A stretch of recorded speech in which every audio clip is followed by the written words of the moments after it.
Salut à tous et bienvenue sur Full Court Alsace, votre émission 100% du basket alsacien. Aujourd'hui, on va parler championnat amateur, on va parler national masculine 2, on va parler national féminine 1, mais aussi on va voir l'ensemble des championnats descendant jusqu'en pré-national. On va commencer tout de suite en national masculine 2 avec Thomas Potier de Holzheim, Daniel Pereira de l'Alsace Souffel-Weyersheim et Julien Boudeville de Kaisersberg. Salut les gars. Salut. Comment vous allez? Bien, très bien. Cool. Alors en pleine prépa? En pleine prépa, bon, la prépa est maintenant un peu finie, hein, ça commence, ça a déjà commencé la semaine prochaine. On rentre dans le vif. On rentre dans le vif. Donc tous les trois dans la même poule? Oui. Comment vous sentez ça cette année?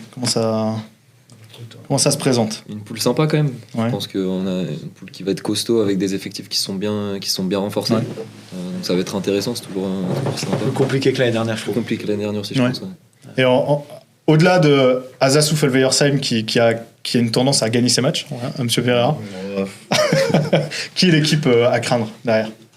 Je pense qu'il y en a beaucoup, mais t'as Beaujolais qui a un gros effectif. Ouais. Rouaille aussi, je pense, notamment, qui est ouais. vraiment intéressant. Liévin aussi, franchement, il y en a beaucoup. En fait, il n'y a pas beaucoup de petites équipes. T'as pas de petites équipes? Il y a Dourges, c'est costaud. On a perdu les petites équipes et on nous a rajouté les grosses équipes. Parce qu'on nous a rajouté Rueil, on nous a rajouté Beaujolais qui est costaud. Tu vas à la Charité qui est Germain des placements simples. Dijon, ils sont sur une bonne dynamique, on verra. Ils sont finis champions de France l'année dernière. Courbevoie qui fait une grosse saison en N3 aussi. Ouais, tu vas retrouver Aziz. Hein. On va retrouver de l'ancien. Mon fils spirituel. C'est beau ça. Celui qui nous a permis de monter en National 2 quasiment, parce qu'à lui tout seul, il faisait... Tu nous en avais parlé de ça, effectivement, l'année dernière, quand on t'a eu. Si maintenant on passe un par un, du coup je vais commencer par toi, Julien. Kaisersberg, effectif, recrue, départ, comment tu te positionnes par rapport à tout ça et objectif de ta saison? On a 4-5 départs et 5-6 recrues, avec 2 joueurs qui sont en double projet. Ok. Après on a essayé d'équilibrer. On a un peu plus jeune que l'année dernière. Mm-hmm. Je pense que je vais être une des équipes les plus jeunes. J'ai les 12 joueurs, j'ai 5 2005. Ok. Donc, et 2 2003. Après j'ai un peu des anciens qui vont avec, bien sûr. Donc après on va essayer de se maintenir au plus vite possible, parce que comme on dit avant, la poule est tellement compliquée. Et après on verra ce qu'on peut jouer. Si on peut jouer le tableau, tant mieux. Après il n'y a pas pour l'instant de volonté de monter ou quoi que ce soit, mais voilà, moi déjà se maintenir, un bon maintien, et après essayer d'aller jouer le top 5 si on peut. Ouais, ton objectif ça va vraiment être de te maintenir le plus vite possible. Et après de voir ce que tu peux jouer derrière. C'est ça. Ouais. Et tu te sens, par rapport à ton effectif de l'année dernière, tu te sens comment? Parce que tu es plus jeune, du coup, c'est ça? Je suis moins complet. L'année dernière, j'avais vraiment 8-9 joueurs qui pouvaient tout le temps jouer ou avoir un gros volume de temps de jeu. Là, la hiérarchie va être plus simple pour moi à gérer. Okay. Et après, j'ai 5-6 joueurs qui sont un peu confirmés en N2, et après des jeunes qui ont envie de prouver à ce niveau-là. Ouais. Donc voilà. Peut-être que de temps en temps, sur la longueur de banc, ça pourrait être compliqué, un peu d'inexpérience là-dessus. Mais voilà, c'était un choix et on l'a fait, on l'assumera. Ok. Daniel, grosse recrue pour toi cette année. Il paraît que t'as un joueur de Holzheim qui a signé chez toi. Deux, presque 3. Tu dépouilles tes concurrents, quoi. Il veut nous voler là. Thomas, t'as pas signé chez lui, toi? Non, je n'ai pas signé. Il est bien, Holzheim. Moi, je suis bien. Tu m'en dis déjà. On a fait un recrutement. On a perdu Sylvain Sautier, donc c'est une grosse perte pour nous. Donc fallait le remplacer. Pour le remplacer, il fallait prendre des joueurs de qualité. Et puis on n'est pas monté en N1 en fin de saison. On a fait un constat, c'est qu'en fait on n'avait pas vraiment une équipe qui permettait de basculer de la N2 vers la N1, parce qu'on avait beaucoup de joueurs qui n'auraient pas suivi. Donc l'idée c'était de construire une équipe qui pourrait basculer quasiment à 50 ou à 60% si on devait monter en N1 en fin de saison, sans avoir à recruter énormément de joueurs, parce que le plus compliqué quand on passe de la N2 à N1, c'est devoir recruter. On recrute de l'extérieur, ça coûte de l'argent. Si on a un effectif qui est déjà un peu de base, qui peut peut-être éventuellement passer au-dessus, on a déjà moins de frais. Et le recrutement de Joris et de Charles était dans cette dynamique-là, où eux, ils ont envie de passer un cap. Ouais. Et puis on a gardé une ossature de quand même 8 joueurs de l'année dernière.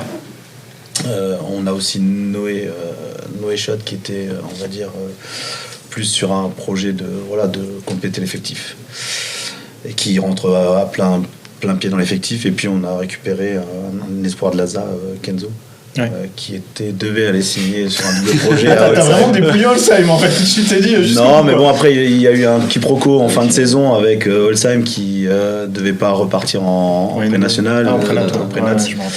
Et nous, on avait une place de non muté, de muté en fait encore Ouais. sur l'effectif de la N2, donc on lui a proposé un double projet. Ok. Donc, et comme c'était un espoir de l'ASA, j'avais quand même pas mal de contacts avec lui. Donc je pense qu'au vu de la prépa, il doit être satisfait parce qu'il peut apporter Ouais, il peut quelque chose. jouer. Il peut jouer en Il N2. peut jouer, ouais. Il peut jouer en N2. On en parlera justement après du centre de formation ASA, etc. Si tu veux bien échanger un peu Tout là-dessus, je vais d'abord enchaîner d'abord sur Thomas et Holsheim. Et ben nous, un effectif qui est grandement renouvelé. Ouais. On a eu pas mal de départs, des départs un peu historiques, des gros départs aussi à Souffel, Joris et Charles, qui étaient quand même deux gros éléments l'année dernière, qui apportaient beaucoup dans le scoring, etc. Donc il a fallu les remplacer aussi. On est reparti avec 4 nouveaux joueurs, 3 intérieurs, donc le secteur intérieur quasiment renouvelé à 100%. On est encore en train de se chercher, on est encore en train de se trouver sur la prépa. Je pense qu'on reviendra un peu après sur Ouais, la on va prépa, parler de vos prépas, ouais, on va parler de vos mais matchs. sur le recrutement, en tout cas, on a un groupe qui vit bien, qui Ouais. vit très bien, qui a envie de bosser, ça c'est cool. Où l'année dernière, on était peut-être un peu plus sur une fin de cycle. Là, on repart sur un nouveau cycle où tout le monde a envie de bosser, tout le monde a envie de travailler, et ça c'est important. Et puis voilà, la saison arrive. Et puis, Puis vous avez des gros joueurs qui sont revenus, non? Il y a David qui est On revenu. a David, le retour de David Hacker, donc ça c'est bien pour le club. Il a fait sa 3e saison à chaque fois. Par petit passage, mais c'est sûr que c'est un joueur qui est dominant dans la raquette. Mohamed Doussi qui était à Dourges, qui a fait une belle saison à Dourges. grosse saison. Un beau bébé, hein. Je l'ai rencontré cet été. Il est sympa, donc voilà. Younes qui était à la SIG amateur, et Gaël qui revient, Marmio qui revient en Alsace, Jules Mangel qui était à Geuve, qui vient aussi sur un double projet pré-national N2 pour apporter à l'entraînement un peu plus. Donc un groupe de 10 joueurs, 8 gros joueurs N2 confirmés, plus Virgile et Younes. Qui ont apporté, qui ont envie de travailler, qui ont envie de progresser, donc un bel effectif quand même, et puis on verra où ça nous mène cette Ouais, saison.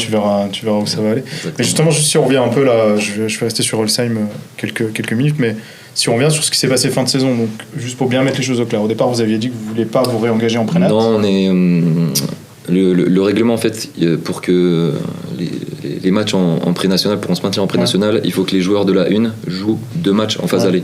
Ok. Nous, Romec, on avait fait qu'un seul. Roman Makoviak, on avait fait qu'un seul. Ok. Et sur la phase retour, je crois qu'il en a fait 2, 3 ou 4. Puis en plus, il est parti quoi. Et en plus, il est parti. Il est parti à Fur. Ouais, il est parti à Fur en plus. Ouais. Et donc, tous les matchs qu'il a joués en deuxième phase, Ok. qu'on a quasiment gagné, parce que c'est quand même un joueur en pré-national Ouais. qui apporte Qui est beaucoup, dominant, bien sûr. ils nous ont annulé les points.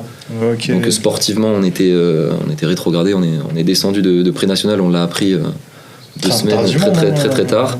Et donc forcément, quand on a annoncé aux joueurs que finalement c'était plus de la pré-nationale, les joueurs qui s'étaient engagés à venir comme Kenzo, bon, ils avaient rien signé, hein, mais ils se sont dit non, j'ai pas envie de jouer en R2, voilà, ce qui peut être compréhensible. Bien sûr. Et au final, 2 semaines après, on nous rappelle, on nous dit en fait c'est bon, il reste une place en prénat, vous pouvez vous engager. Parce que les joueurs avaient déjà signé, les mutations, on pouvait plus faire de mutations, donc le club a fait le choix de quand même y aller avec l'équipe 3 Qui était en PRM, qui était en D1, et donc voilà, on les lance un peu dans le grand C'est vin, des dans jeunes, national, en plus, c'est que des jeunes. Donc on verra ce que ça donne. Il y a des joueurs aussi d'équipe 1 qui vont venir aider un peu pour viser le maintien, c'est l'objectif du club, se maintenir. Puis voilà, on va essayer. Ok. Non mais faut souhaiter que vous y parveniez de toute façon. On va essayer. On va revenir sur votre prépa les gars. Combien de matchs vous avez joué en tout? 5 mois. 5 6. 6 5 aussi. Bilan aujourd'hui de vos prépas, ça donne quoi? Parce que vous avez joué en plus Holsheim. On s'est tous joué, joué 2 fois. Oui. On va dire c'est plus pratique de jouer contre des équipes Proches. proches. Voilà. Puis ça attire un peu plus de monde que de jouer une équipe. Ah, tu pouvais aller faire un petit voyage dans le Beaujolais, c'est peut-être pas la bonne période. Mais Non, ça fait un peu loin. Il fallait faire un petit voyage. Ça fait un peu loin. Les déplacements là-bas. ça. Ouais. Bon, ouais. C'est la première fois que je les ai dans la poule, donc on verra bien. Et vous vous sentez comment là après votre prépa aujourd'hui sur vos équipes? Prépa assez complexe, on va dire. J'ai jamais joué avec l'effectif à 10 en fait, moi. Ok. J'ai toujours eu soit un blessé, soit un malade, soit. Voilà, donc jamais été au complet.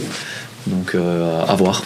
Je verrai quand je suis au complet. J'espère être au complet samedi prochain. Ouais, parce qu'en fait, ton premier match du championnat, c'est contre Holsheim, Ah, c'est c'est ça? ça. C'est ça, exactement. Ok. Et on s'est déjà joué 2 fois là. C'est déjà joué. En fait, on aura fait 3 matchs en 15 jours. Ouais, Et c'est bilan ça, du coup exactement. c'est Pour l'instant, 1-1. Une victoire, Ça une va, c'est défaite. propre. Les effectifs étaient pas au complet, donc Ouais, bien sûr. c'est la prépa, c'est jamais C'est ça, le ouais. Ouais, vous championnat. jouez à Attends, Holsheim, c'est ça? C'est ça, Holsheim, ouais. Samedi soir, 20h. C'est ça. N'hésitez pas à venir. Oui. Je vais ça plus. Qui peut avoir Vas-y, un peu de monde. Vas-y, non, mais franchement, nous N'hésitez stress, pas, gros vas-y. match, il y aura des animations, il y aura du show.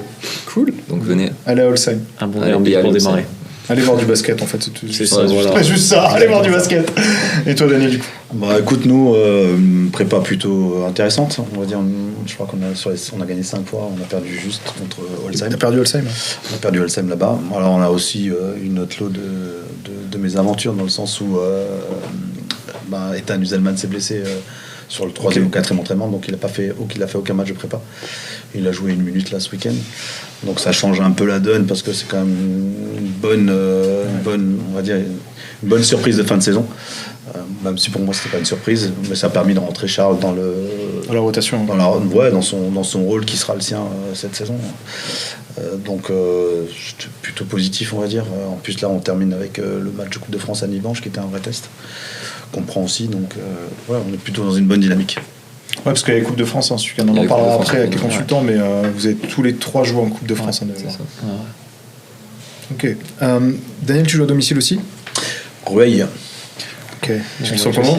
Ouais, écoute, je retrouve Steven Ricard qui nous a battus au Final Four avec Val de Seine, puisqu'il est retourné dans son club qui était le sien. Il a fait 1 an chez nous. Okay. Donc c'est un fort joueur, vraiment un fort scoreur. En défense, voilà, c'est pas le plus gros des défenseurs, mais il est capable de faire. Mais en attaque, c'est vraiment un ailier à 2 mètres qui shoot, qui drive, qui tire 25 lancers francs par match. Et puis ils ont recruté encore un bon petit joueur, 2-3 petits joueurs là. Et puis surtout ils étaient sur une bonne dynamique. Ils ont commencé la saison en N2 l'année dernière avec la difficulté, et là ils ont enchaîné après. Ils ont quasiment pas perdu de la deuxième phase. Donc c'est une grosse équipe.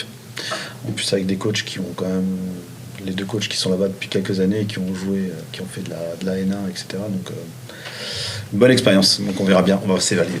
Si maintenant on doit juste, si vous deviez me donner un prono, pas forcément sur votre résultat, mais sur l'accession au play-off. Il n'y a pas de play-off. Il n'y a que le premier qui monte. Que le premier qui monte. Franchement. Moi j'ai 7 équipes. Donc, c'est vraiment franchement, c'est dense. On s'en retire 15, ça serait dur, surtout. Beaujolais, Rueil, Dourges qui a fait une belle saison l'année dernière, Liévin qui s'est bien renforcé. Après sur Paris, tu sais jamais, Gennevilliers, voilà. Tu sais pas qui tu joues de toute façon, c'est ça le problème. Ouais, Gennevilliers, ça fait quelques années qu'ils sont là. Après les 3 équipes alsaciennes, donc ça fait du monde. Ça fait du monde. Tu peux pas dire aujourd'hui, même si moi je trouve que Rueil, avec le recrutement, je pense que c'est pour moi le favori avec Beaujolais. Je pense à Rueil, Beaujolais. Après, Beaujolais qui a quand même des gros noms, des gros joueurs, donc ils font une bonne saison aussi quand même. L'année dernière. Donc on verra. À voir. Ok, cool les gars, merci. Je vous souhaite une bonne saison. Merci à vous tous, et puis on se revoit bientôt. À très bientôt. À bientôt. Très bientôt pour ça. Allez, à plus. Merci beaucoup. Et on enchaîne maintenant avec la nationale féminine 1, où j'ai la chance de recevoir la coach de Geispolsheim, Laurence Lemarchand. Salut Laurence. Et Cécile Dambar, emblématique capitaine, on m'a dit. On m'a dit emblématique, il fallait que je dise emblématique. Alors Thibaut, qui n'est pas là aujourd'hui, m'a dit tu as intérêt à qualifier emblématique. Emblématique capitaine de Geispolsheim. Salut Fabien, merci, il a pensé à moi même à distance. Ouais, il est en vacances. Bonnes vacances à lui parce qu'il va nous regarder du coup. Merci les filles d'être là. Avec plaisir. Vous avez repris quand? Quelques semaines déjà, non? Oui, ça fait 3 semaines là, on a bouclé les 3 premières semaines de prépa. Même si elle est là, ça va, elle est pas trop méchante. Non, ça va. Après, je pense que Laurence, elle connaissait la plupart des joueuses de l'effectif et vice-versa. Ouais. Donc, c'était beaucoup plus facile à aborder. Et puis, elle connaît nos capacités physiques à chacune. Donc, elle sait quand elle tire un peu sur la corde, quand on a besoin d'un peu plus de repos. Donc, je pense que pour elle, c'est plus facile à gérer aussi. Laurence, on revient juste sur ta saison dernière. Tu as quand même fait une bonne saison, tu termines notre tableau. Tu peux nous en parler un peu? Oui, on fait une très bonne saison l'année dernière. On finit 3e. Avec seulement 5 défaites. Et on va dire qu'on aurait même peut-être pu faire un petit peu mieux. Mais pour le club et pour Geispo, dans sa globalité, je trouve que c'était une bonne année. Ouais, voilà, raisonnable aussi dans ce que Geispo peut faire et dans ce que Geispo veut faire. Ouais, c'est ça, tu es toujours obligé de le mettre en corrélation avec les joueurs, les joueuses, le budget, et ce que tu veux, ce que tu peux, ce que tu peux pas faire. Oui, bien sûr. T'as vécu comment ta saison l'année dernière, Cécile? Moi, je l'ai bien vécu. Ouais. Je pense que quand il y a des résultats, c'est toujours plus facile, entre guillemets. Après, on a de la chance qu'on a un club qui nous soutient, qui nous suit, et on a un environnement qui nous permet de travailler correctement dans des bonnes conditions. Et à notre niveau, c'est hyper important. Et quand on se déplace dans les 4 coins de la France, on voit que c'est pas toujours le cas. Donc on peut que bien vivre une saison à Geispo. Ouais, c'est Encourageant, là. Très bon C'est ça, résumé. en sens, guys, Paul Saïm. On va se faire taper sur les doigts, non, je ne pense pas. Ok, maintenant, si on revient sur votre saison actuelle, est-ce que tu peux me faire un point rapide de ton effectif, arrivée de départ, me dire ce que tu veux jouer cette saison, comment tu projettes cette saison? Alors, un point rapide. L'année dernière, on était 11 joueuses. Ouais. C'est trop. J'arrive pas à le gérer. J'ai décidé. C'est bien, c'est honnête. Tu le dis, je n'arrive pas à le gérer. Ah oui, j'arrive pas à le gérer. Donc, je suis retombée à 11, plus un rajout d'une très jeune joueuse de centre de formation qui est venue nous rejoindre. Donc, je suis 10 avec la très jeune joueuse qui va aussi jouer en équipe 2. C'est un effectif qui va beaucoup mieux me convenir parce que moins difficile à driver, à mon avis, par rapport au nombre, surtout. Ok. Donc là, on a fait 4 matchs de prépa, des bons petits matchs de prépa, on fait, notamment contre la SIG, le premier, où on finit égalité, on fait 3 petites minutes de prolongation, mais qu'on joue pas vraiment, puisque je sors 2 joueuses principales du 5. Tu protèges, je protège.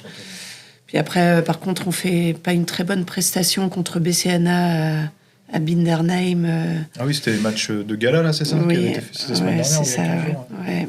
Et du coup, là, on était un peu dans le rouge aussi. Je pense que le moment de la prépa était un peu difficile pour nous.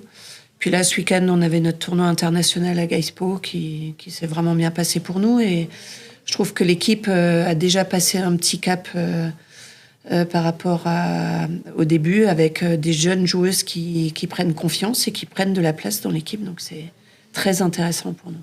Donc là, juste parce que du coup, pour bien avoir le nombre, tu as combien de départs, combien de recrues? Alors, 4 départs Ouais, et 3 nouvelles joueuses. 3 nouvelles joueuses. Il y a une question qu'on m'a souvent posée, c'est est-ce que vous avez signé votre américaine? Oui, Oui, oui, alors, on l'a je suis désolé, re-signé. j'ai pas son prénom, je suis vraiment... C'est Brandy Bisley.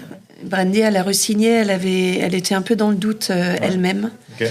Un peu une envie de monter un peu plus haut en France, mais je pense qu'elle s'est rendue compte que c'était peut-être pas le moment idéal Ouais. et de refaire une année en N1 pouvait lui c'était faire du peut-être bien. Voilà, elle modifie, elle change un peu son jeu. Là, elle est sur un très gros match hier, très gros match. Et j'espère que elle va continuer en écoutant un peu ce qu'on lui demande de faire et de s'adapter un peu au championnat français, ce qui n'est pas toujours simple pour une Américaine. Clairement. Et notamment pour une meneuse qui a souvent quand même envie de jouer pour elle. Là, je trouve qu'elle fait de gros efforts et hier, notamment, elle lâche quelques caviars qu'on ne lui a pas vus l'an dernier. Ah, c'est Donc intéressant. c'est bien. Du coup, ça change aussi pour toi? Oui, après, moi, c'est vrai que j'ai une plutôt bonne relation avec elle. Ouais. Ça peut être un peu parfois compliqué pour des jeunes qui ont un peu la barrière de la langue. Moi, c'est pas forcément le cas. Après, ça rentre dans mon rôle aussi de capitaine, d'essayer de l'intégrer au maximum. Et puis, à partir du moment où il y a de la communication, c'est plus facile de trouver des habitudes de jeu. Donc, pour moi, ça va. Il n'y a pas trop de difficultés avec Brandy. Ça fait combien de temps que tu es capitaine? Ça fait 5 ans, 6 ans maintenant. 6 ans. Et sur ces 6 dernières années, du coup, cette équipe de cette année, t'en penses quoi? Bon, après, là, on est encore tôt dans la prépa. Ouais. On n'a pas encore eu l'occasion non plus de faire vraiment des semaines totalement complètes avec un effectif complet. Ouais. Parce qu'il y en a il y a Merveille qui est en équipe de France 3-3. Ouais. Après, il y a eu des petits pépins physiques. Là, il y en a qui sont partis pour le travail. Et donc, on n'a pas fait un seul match amical avec la totalité de l'effectif. Ça va arriver ce week-end pour le dernier. Ok. Mais je trouve que l'équipe, elle est plutôt motivée, ce qui est bien. On a une évolution qui est constante, ce qui est encourageant aussi. Et après, l'idée, c'est d'être prêt pour le 20 septembre. Là, c'est du travail et d'intégrer des habitudes avec les nouvelles, avec les anciennes, avec celles qui reviennent. Mais non, je trouve que c'est encourageant et l'effectif, il est plutôt bien. Ouais. Donc, vous avez quand même un effectif qui est bâti pour de nouveau faire du résultat cette année. Oui, en tout cas, l'objectif, ce serait de faire au minimum ce qu'on a fait l'an dernier, mais peut-être un peu mieux. C'est-à-dire, l'idéal, ça serait peut-être qu'on soit au moins deuxième pour qu'on puisse jouer le fameux match contre l'avant-dernier de Ligue 2. Quoi. Ça serait sympa. Est-ce qu'à terme, tu as vraiment cette volonté de vouloir monter ou pas?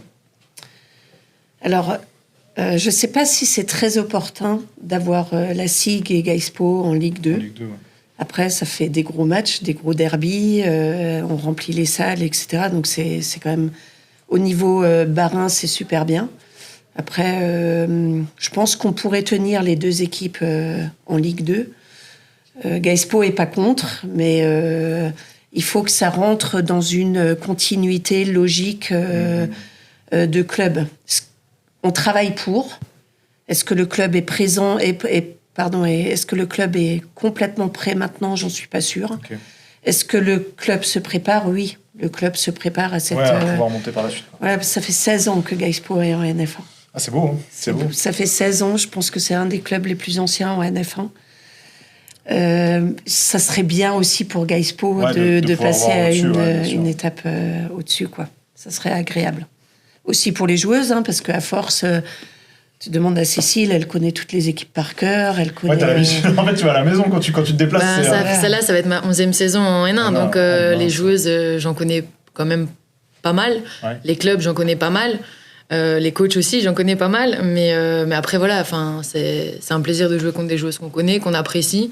D'autres qu'on apprécie un peu moins, mais bon, voilà, ça fait partie du jeu, quoi. Ouais, c'est ça. Donc, tu commences quand le championnat? Le 20 septembre. Le 20 septembre. On reçoit le Poinçonnet qui est tout de suite... costaud. En tout cas, une équipe annoncée costaud. On est un peu dans le doute avec le staff parce qu'on se dit... ils ont eu une grosse blessure déjà d'entrée, eux, pas de bol, mais... a priori, ça va être un gros match pour un début. Ouais. Après, on va avoir 3-4 matchs pas trop costauds. Par contre, on a un mois de novembre particulièrement difficile avec 3 gros déplacements. Donc, il faut qu'on assure le mois de novembre. Il faut aussi noter qu'on a du coup une deuxième équipe alsacienne qui est de votre poule, hein, BCNA. Ouais, tout à fait. David n'a pas pu être là aujourd'hui, mais bonne chance à eux aussi. Bien sûr. Championnat-là. C'est beau d'avoir une équipe en LF2, 2 équipes en NF1, des équipes en NF2, parce qu'il y a SIG en NF2, il y a Mulhouse Panther en NF2, donc il y a quand même du monde. Objectif de ta saison, pour terminer? L'objectif dans les 2 premières. Si on est dans les 2 premières, on sera très content. On aura fait l'évolution logique de Gaëspo. On passe de 3e à 2e, ce serait parfait. On te le souhaite aussi, Cécile, avec toutes les années que tu as fait là-bas. C'est gentil, j'espère. Mais après, il faut surtout que le basket féminin se porte un peu mieux qu'actuellement, parce qu'il y a eu quand même pas mal de défections financières, en fait. Hein. Tout à fait, qui sont partis du haut niveau, de Ligue féminine, de Ligue 2, de NF1.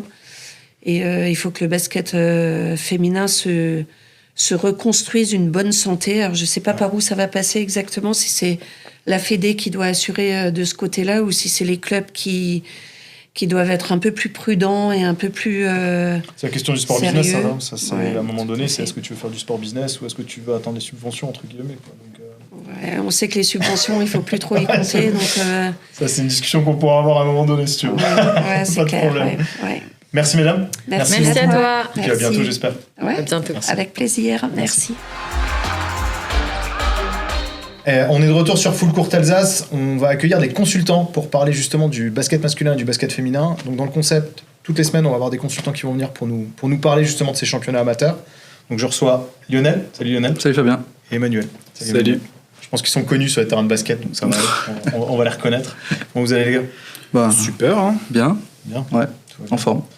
Lionel, du coup, basket masculin. Ouais. Tu vas nous faire une petite revue sur tout ce qui va être National 3, pré-national. Tu fais un peu de régional aussi ou pas du tout? Ouais, parce que je suis encore un petit peu joueur, mais surtout la National 3 et la pré-national, parce qu'il y a pas mal de choses à dire, surtout cette saison. Ouais. Toi, Manu, du coup? Pour moi, c'est la promotion du basket féminin, de la pré-nationale à la National 3. Non, National 2, pardon. C'est parce que t'es picousé par Laurence, en fait. C'est ça, tu peux le dire, t'as plus le choix. Exactement, j'ai plus trop le choix. On est un peu venu en force quand même, là. Il n'y a pas trop d'objectivité, là. Ça fait tout le monde, les gars. Donc je passe un message, je cherche des consultants, je blague. Autre que Guys Paul, ça me semble. De nouveau. Ok, honneur au basket féminin, du coup. Tout à fait. Manu, on y va. Bah écoute, cette année 2025-2026, ça va être du féminin haut en couleur. Ouais. On a 25 équipes qui sont représentées quand même sur tout le Bas-Rhin et le Haut-Rhin. Donc pour l'Alsace, on est quand même pas mal représentés sur ces 3 niveaux de championnat. Je pense qu'on aura de beaux derbies. Il y aura vraiment de très très beaux derbies. Après, sur la National 2, ça sera plus compliqué, je pense, parce qu'en gros, il n'y a que 3 équipes qui sont sur 3 équipes alsaciennes dans ce championnat-là. Alors plus facile à suivre, pour le coup. Mais par contre, je pense que ça risque d'être un championnat quand même assez relevé, avec une équipe qui vient de monter, qui est la Zaveiersheim. Donc à voir ce que ça peut donner. Mais je suis assez content en tout cas de pouvoir suivre ces équipes-là. Ouais. Parce que là, donc en N1, tu as Gaëspo BCNA. C'est ça. Dans le secteur. N2, tu as Panther, Versheim et la SIG. Et la SIG. Ouais, du coup, c'est quand même déjà des beaux derbies. C'est des beaux derbies, ouais. Des beaux derbies. Et en N3, du coup, ça redescend. Où là, en N3, pour le coup, là, on a 7 équipes quand même sur 12. Ouais. Donc ça va être assez sympa. On a du Haut-Rhinois, Bervillers, si je peux le dire, qui encore, Wittenheim, Sungo. Ouais. Donc Ilfurt pour le coup. Et puis après, tout le reste, c'est Schirheim qui est monté, de la Prénat, là, justement, à la N3. On a Duttenheim aussi, qui a été champion l'année dernière en pré-national, qui est monté. Donc je suis mon frère, ça va être cool. C'est ça, c'est mon frangin qui coach en plus. C'est mon frangin qui Un coach. petit bonjour à Terry, du coup. C'est ça, exactement. Et puis après, les équipes historiques, hein, comme Gaespo. Ouais. Encore. Petite dédicace. T'es encore et toujours, hein, pour le coup. Donc non, ça va. Non, franchement, il y aura de belles Ouais, équipes. t'as des beaux derbies. Ouais, Sur le championnat N2, là, tu vois quoi comme effectif? Il y a Orly qui est descendu de la N1. Ouais. Donc je pense qu'Orly a peut-être des ambitions, en tout cas, de voir remonter. L'année dernière, Paris Basket aussi avait aussi de grosses ambitions. C'est un peu craché en play-off. Ouais. Donc je pense que ça peut être pas mal. Dijon était sur la N2, justement, est monté justement en N1 cette année. Ok. Donc ça laisse de la place. Tomblaine, ça reste pas mal aussi. Ouais. Une équipe jeune, ambitieuse. Donc, et puis c'est que ça joue aussi. Mais après, pour Versheim, moi, je souhaite à Mathieu qu'il fasse une belle saison. Hein, parce que voilà, il surfe un petit peu sur. Il a bien recruté ça, aussi, quoi. quand même. Il a bien recruté, mais après, j'ai appris qu'il y a quelques pépins sur le poste 1 aussi. Donc ça risque d'être un peu plus compliqué pour lui. Mais voilà. Je pense qu'il aura des ressources en interne, en tout cas. Ouais. Vu que leur équipe joue en pré-national aussi. Donc, C'est ça, il y a des ressources derrière. Il y a des jeunes, en tout cas. Mulhouse, de mémoire, ils ont quand même un bel effectif Ouais, aussi. Mulhouse. Alors Mulhouse, c'est toujours un peu l'équipe qui, il y a quelques années de ça, était toujours sauvée. Alors je ne sais pas comment, parce que était dans les méandres du classement, mais était sauvé et resté en National 2. Mais ça fait 2-3 ans, là, ils avaient quand même de bosser sur un vrai recrutement et de stabiliser l'équipe. Là, c'est l'ancien directeur sportif qui a pris justement la tête de l'équipe. Donc ils vont intégrer aussi des jeunes qui sont en U18 France. Donc je pense que ça peut se tenir en tout cas. Quoi. Ouais, et puis SIG, du coup, tu as LF2. Et puis SIG, voilà, c'est ça. Plus centre SIG, de formation, ça rentre de partout. Centre de formation, centre d'entraînement pour le coup. Et avec des U18 France qui peuvent vraiment renforcer l'équipe. La Ligue 2 aussi, qui peut aussi donner des joueuses. Donc ça reste quand même une grosse équipe. Alain, je pense qu'il va faire pas mal de boulot en tout cas. Voilà. Donc ça va être sympa, je pense, à suivre. Ouais, je pense que le championnat N2, il va être vraiment intéressant. Ouais, vraiment très intéressant. Maintenant, de façon plus globale, si on descend sur la NF3, il y a quand même eu des gros mouvements. Dont une fille de Gaispo d'ailleurs qui joue BCNA, du coup l'EIA. C'est ça. Qui est parti avec Étienne, mais qui s'est blessé sur la prépa. Okay. Donc, je pense qu'Étienne arrivera à combiner 100, mais ça reste quand même d'être une belle équipe. Hein. L'année dernière, ils ont pas bien commencé le championnat, mais ils ont bien fini. Là, avec ce que Étienne va proposer, qui était chez nous aussi l'an passé, donc je pense que ça risque d'être sympa. Il y a aussi ces vases communicants entre la N1 et la N3. Donc oui, ça reste d'être une belle équipe aussi. Schirheim aussi, plutôt intéressant. Alors Schirheim, pas mal, là-bas, ils ont recruté des filles du Sud. C'est ça. Etc. 2 filles de N2 qui sont Et puis ils ont une grande joueuse aussi qui leur a vraiment fait la saison passée, qui est toujours là. Oui, c'est Anna. Ouais, c'est ça. Anna, donc, je pense que ça va se tirer la bourre en tout cas. Il y a 7 équipes alsaciennes. Je vois plutôt des équipes type Champagnol ou c'est Viara qui est une équipe marnaise qui là pour le coup je pense va peut-être se cracher, mais bon après, qui sont un petit peu en deçà, mais je pense que ça peut se tenir, ça peut vraiment se tenir, et puis j'espère en tout cas que les 7 équipes alsaciennes sont encore là l'année prochaine quoi. Donc faut le souhaiter. Faut le souhaiter. On fait quand même la promotion de notre basket local, donc c'est cool. Une information que tu voulais passer ou c'est ok sur le basket féminin? Je vais rebondir sur ce que Laurence disait avant, mettre un focus un peu plus particulier sur le basket féminin. Je trouve que c'est vraiment ce que la Fédé devrait faire. On a des belles joueuses, on demande beaucoup à nos joueuses, on demande beaucoup d'engagement et on met toujours la promotion des garçons. Alors Lionel va le faire en tout cas pour les équipes, mais il ne veut pas que tu le fasses en fait. Si, il va le faire, mais moi je trouve que... Tu passes pas avec, hors de question par il va le faire, mais je trouve quand même que pour mettre un focus particulier sur le basket féminin, ça pourrait vraiment être intéressant. Et le pire, on va juste prendre encore 2 minutes, mais on réduit son temps de parole. Je vais être concis. mais du coup, même en termes de résultats WNBA, si tu regardes maintenant les joueuses qui jouent par exemple aux Valkyries à Golden State, ou à Carla Litt, Janelle Salin, etc., des grosses joueuses en fait, qui commencent vraiment à pousser. Donc on a en fait ce vivier en France. Tout à fait. Il faut continuer de pousser le basket féminin. On arrive à exporter nos plus belles basketteuses. Alors je trouve que c'est un peu dommage quand sur le territoire français, on en parle très peu. Quoi. Je suis tout à fait d'accord. Bon, après, avec tout le respect que j'ai pour elles, mais vu le résultat aussi qu'elles font dans les championnats, dans les dernières Coupes d'Europe, c'était compliqué. C'était compliqué. Merci Manu. Pas de quoi, on s'écoute avec plaisir. Carrément. On se suit. Hein. Donc, nous, on commence le 20. Comme le week-end de la N1. Ouais, c'est ça. Et par contre, pour la prénat, ça commence plus tard, ça commence en octobre. Ouais, 4-5 octobre. C'est ça. 4. 3-4. 4-5. Ils ont décalé, Ouais, c'est ça. les championnats. Mm. Pour les raisons de Coupe Grand Est, apparemment. C'est ça. Avec 9 équipes engagées au final. Ouais, bien malheureusement. Ouais. On attaque sur les mecs. Ouais, on va parler de la Nationale 3, du coup, Ok. qui va être un championnat assez âpre avec 5 équipes alsaciennes qui sont engagées cette année. Ok. Donc on va retrouver Fürdenheim, Sélestat, Mulhouse, Riedisheim qui est le promu, et le VOB, Ouais. voilà, qu'on connaît. Donc il y a pas mal de mouvements qui sont opérés dans les différentes équipes. Fürdenheim, pour le coup, c'est un renouveau complet, avec le coach Danny Meyer qui arrive justement du VOB, avec par rapport à leur recrutement des joueurs qui sont quand même très intéressants. On a Romek Makoviak, Maël Muller, voilà, qui sont passés chez les prédécesseurs qui sont passés juste avant, donc qui descendent Ça, d'un il s'est échelon. fait dépouiller. Ouais, et je pense que Thomas, on est désolé. c'est un peu ça. Donc en tout cas Fürdenheim a fait un recrutement qui est quand même solide. Maintenant c'est toujours pareil, il faut que la mayonnaise elle prenne. C'est clairement un renouveau, puisqu'en plus c'était pas censé, enfin c'est une équipe qui devait aussi normalement se retrouver à l'échelon inférieur. Donc au final qui se retrouve en N3, donc faut composer avec ça. Après ils vont commencer très très fort, puisqu'il y a tout de suite le derby le 13 septembre contre Sélestat. Sélestat là par contre, à contrario, une équipe qui va continuer sur sa lancée, qui a fait une très belle saison l'année dernière. Il y a eu 2 mouvements en fait. Donc il y a Quentin Klingelschmidt qui est parti à Riedisheim, parce que lui est aussi originaire du Haut-Rhin, et Thibaut Benabid qui arrive de Mulhouse. Okay. Donc voilà, 2 recrues. Il reste sur une base très solide, hein, Joseph. Ouais, même donc, coach, c'est ça. Joseph même coach, resté, ça fait Joseph. Je pense qu'il n'y a plus besoin de le présenter dans la région. Il a écumé la N3 depuis de nombreuses années avec des très bons résultats. Il reste sur un effectif solide avec des joueurs d'expérience comme Romain Schall, Mathieu Spitz. Ouais. Donc voilà, il a une très belle équipe. Ils ont fini 7e l'année passée. Je pense qu'ils vont être un petit peu plus ambitieux et viser le top 5. Je pense que c'est en tout cas une équipe qui est capable de le faire par rapport à la poule. Dans cette poule-là, il y aura quand même, attention, des équipes costaudes. Je pense à Mirecourt notamment, qui a toujours Ouais, il sort toujours des joueurs. Il y a toujours des joueurs. Puis pareil, nos prédécesseurs. Mirecourt, c'est un club qui a vogué entre la Nationale 2 et la Nationale 3. Donc là, coaché par Stéphane Duvois, qui est un coach quand même pareil emblématique du club.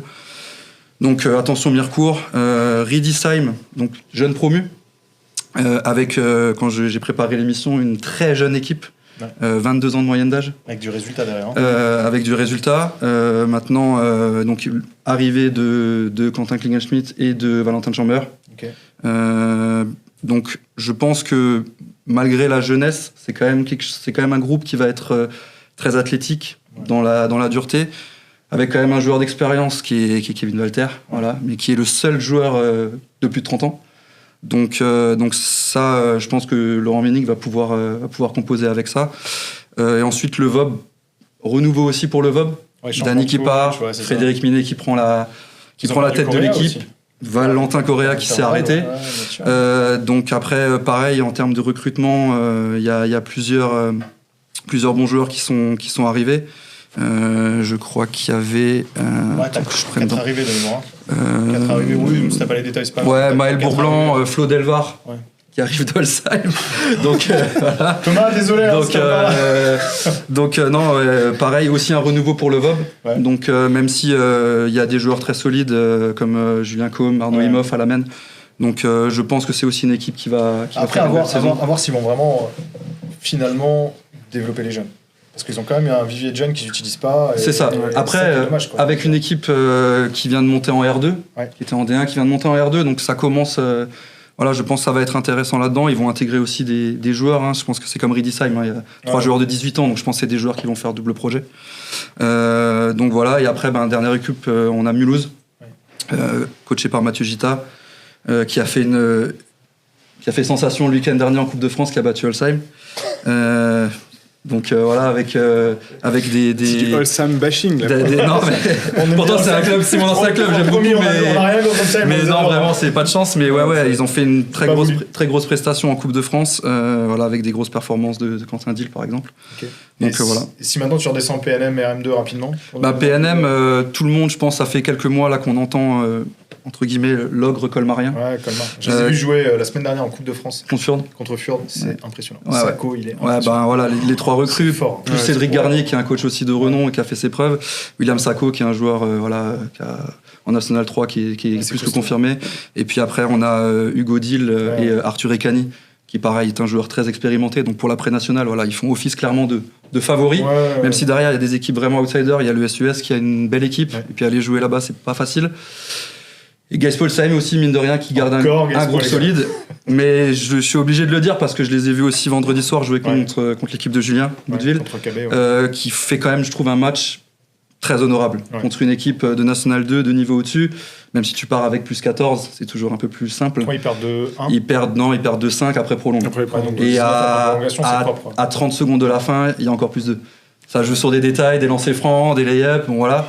Mais au final, c'est un match qui est vraiment très abouti. Et par rapport à une équipe de National 2 qui, pour moi, va clairement être dans le milieu de tableau de la N2. Hein. On ne parle pas d'une équipe qui va jouer donc franchement, c'était une très belle prestation. Donc voilà, par rapport à la prénat, voilà un peu mes favoris. C'est ce que tu vois à date. C'est ce que je vois, ouais. Et sur la RM2 Sur la RM2, c'est un peu plus compliqué parce que en fait, déjà la R2, il faut savoir que la moitié de la poule, ce sont des équipes 2, d'équipes qui sont soit en PNM, soit en N3.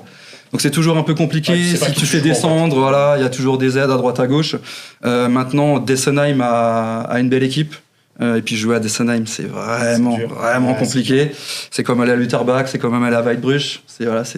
C'est des endroits très, très durs. Mais avec, pour moi, je vois Dessenheim. Et puis après, c'est un championnat très homogène. Ouais. De toute façon, c'est des championnats qui sont quand même compliqués, où tu as des équipes 2, comme tu dis, des équipes 3. Ça. Donc c'est compliqué. Voilà. Un autre point où tout est OK pour toi sur le championnat non, voilà, le 13 septembre, ça redémarre la Nationale 3 avec un derby. Allez voir Fürth, Célestat. Et puis après, la pré-nationale, ça reprend le 4 octobre. Merci les gars. Je t'en prie. Merci à toi. Merci Fabien. Et puis à bientôt du coup. J'espère. Cool. En forme. Merci à tous. Merci à tous pour nous avoir suivis. La semaine prochaine, on se retrouve de nouveau sur Full Court Alsace pour parler des championnats jeunes. On va faire les premières passes aussi sur les championnats pro parce qu'il y aura les premiers matchs. Et du coup, on parlera aussi des championnats qui seront en cours. En tout cas, n'hésitez pas à nous suivre sur tous les réseaux sociaux, à liker sur YouTube, à nous follow et la petite cloche bleue ouverte, je ne sais plus la couleur. Mais n'hésitez pas à cliquer dessus. Merci à tous. À plus.